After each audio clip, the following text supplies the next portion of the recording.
ত্রয়োদশ জাতীয় নির্বাচনে সারা দেশের প্রার্থীদের মনোনয়নপত্র যাচাই বাছাই কার্যক্রম চলছে।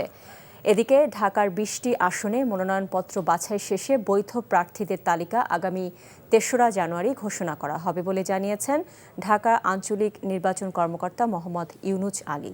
সকালে নাটোর জেলা প্রশাসক ও রিটার্নিং অফিসার আসম শাহিনের সভাপতিত্বে তার সম্মেলন কক্ষে যাচাই বাছাইয়ের পর নাটোরের 4টি আসনে বিএনপি ও জামায়াতের সব প্রার্থীর প্রার্থিতা বৈধ ঘোষণা করা হয়েছে। প্রথমে মামলার কারণে নাটোর 2 আসনে বিএনপির প্রার্থী রুহুল কুদ্দুস তালুকদার দুলুর প্রার্থিতা অপেক্ষমান রাখা হলেও ডকুমেন্ট প্রাপ্তি সাপেক্ষে তা বৈধ ঘোষণা করা হয়।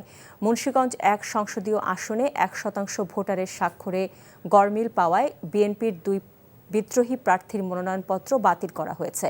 তারা হলেন বিএনপির কেন্দ্রীয় স্বেচ্ছাসেবক সম্পাদক মীর শরাফত আলী সপু এবং জেলা কমিটির সদস্য মমিন আলী। যাচাই বাছাইয়ে মুন্সিগঞ্জ 1 আসনে বিএনপি, জামায়াতে ইসলামী, ইসলামী আন্দোলন ও কমিউনিস্ট পার্টির 5 প্রার্থীর মনোনয়নপত্র বৈধ ঘোষণা করা হয়েছে।